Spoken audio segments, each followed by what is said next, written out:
Halo bosku, kembali lagi di channel saya pribadi ya. Pada kesempatan kali ini saya tidak akan merakit engine ya, tapi ini review aplikasi yang sering saya gunakan ya untuk membantu pekerjaan. Mungkin ini bermanfaat buat teman-teman yang sehobi dan seprofesi ya. Ini aplikasinya Motoran, bisa di-download di Play Store, dan ini menu utamanya ya. Ada kalkulator mesin, daftar data mesin, kontributor, dan pengaturan. Oke, kita bahas di mesin 4 tak dulu ya. Nah, ini menunya cukup lengkap ya menurut saya.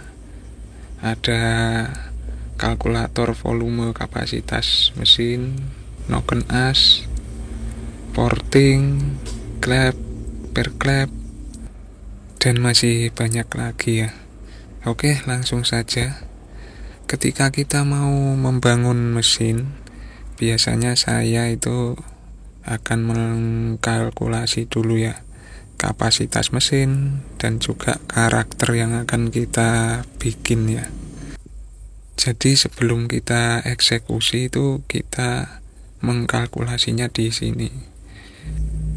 Oke, yang pertama ini ada kalkulator volume mesin ya. Bisa kita coba di sini. Misalkan diameter piston, panjang stroke atau langkah, jumlah silinder. Nah, langsung ketemu ya. Untuk cc-nya ya. Jadi sangat mudah untuk menentukan kita langkah berapa dan piston berapa. Dan untuk menu selanjutnya kita ke noken as ya.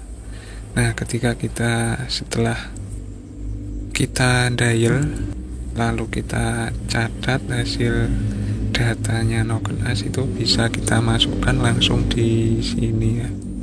Jadi tidak perlu manual. Contohnya seperti ini ya. Nah, setelah kita dapatkan angka-angkanya, lalu kita input dan sudah ada kalkulasinya. Nah, di sini durasi, loop center, loop separation angle atau LSA, overlap, ini sudah ada semua ya. Jadi sangat simple dan juga tidak membuang waktu lama-lama ya. Lalu untuk menu selanjutnya kita menu porting ya ini. Di sini ada dua metode ya, tapi ini jarang saya gunakan. Saya menggunakan itu yang rumus lama ya. Jadi yang simpel-simpel aja. Nah, untuk menu selanjutnya ini diameter klep ideal. Saya juga jarang menggunakan ya. Apabila teman-teman ingin menggunakan bisa dicoba. Lalu untuk menu selanjutnya ini ada menu per klep ya. Nah, di sini ada preload klep. Tapi saya juga jarang menggunakan ya. Saya menggunakan rumus yang lebih simpel lagi. Bisa dipelajari sendiri ya. Untuk selanjutnya ada rasio kompresi. Nah, di sini saya sering menggunakan ya, karena ini sangat penting untuk menentukan bahan bakar apa yang kita gunakan. Kita beri contoh ya. Ini untuk volume mesin saat TMA. Setelah kita dapatkan dari pengukuran aktual, kita input. Lalu volume ulir busi ya. Nah, ini ada parameternya sudah.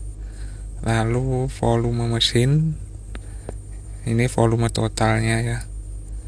Nah, di sini sudah ketemu untuk rasio kompresinya. Tapi ini rasio kompresi statis ya.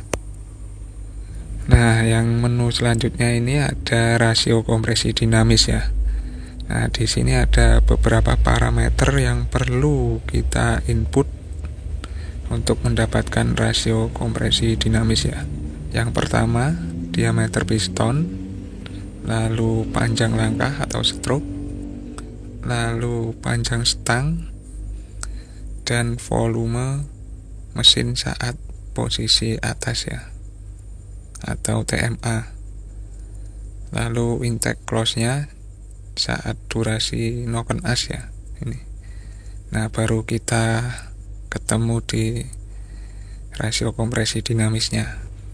Kedua rasio kompresi ini saling berkaitan ya.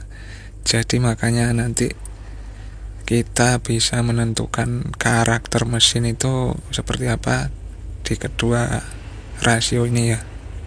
Lalu yang selanjutnya tekanan kompresi ini jarang saya gunakan ya.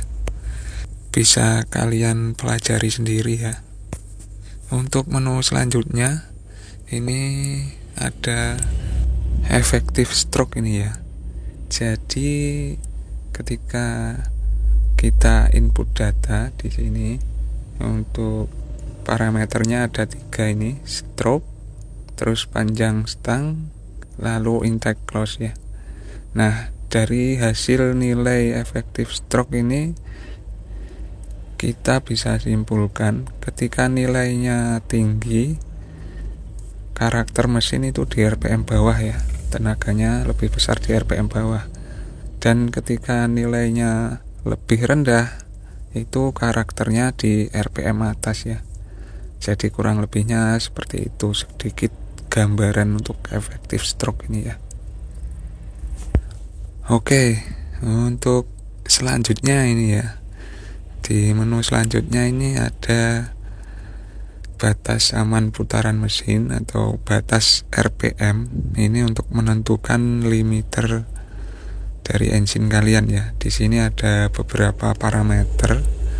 Yang pertama itu ada langkah, lalu ada piston speed ya. Biasanya itu kalau forging itu 20, normalnya itu di 18 sampai 21. Nah, di sini baru ketemu kita nentukan limiter itu di RPM berapa ya.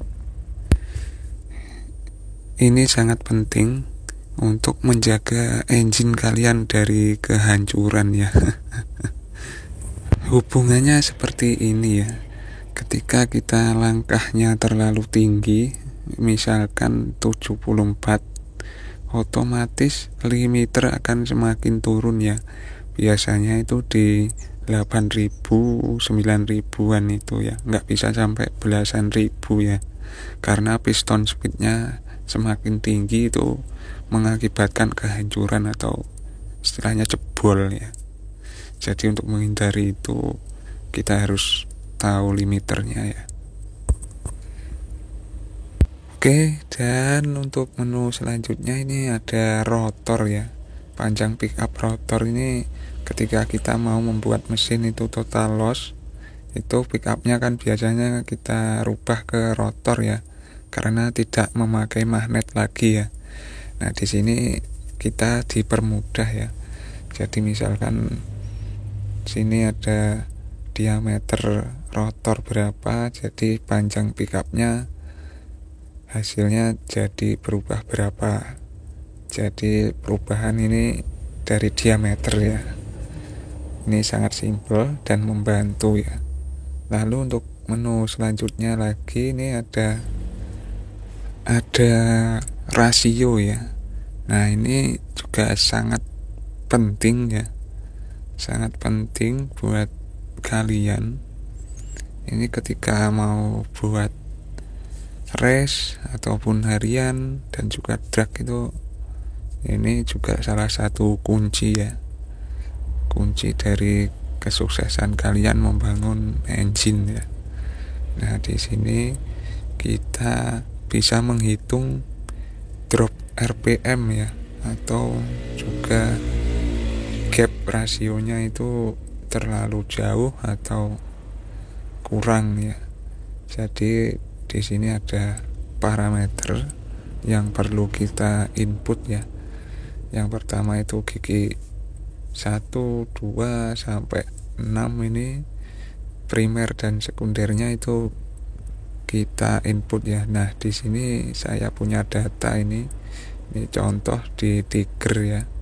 saya input dulu untuk gigi 1 sampai 6 ini. Nah, baru kita coba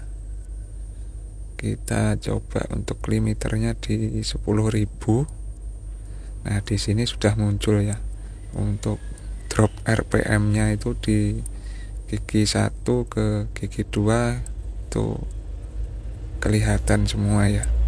Jadi bisa kita kalkulasi untuk gigi-gigi yang perlu kita revisi atau kita oplos ya. Kita rubah rasionya untuk menghindari dari dropnya RPM ya.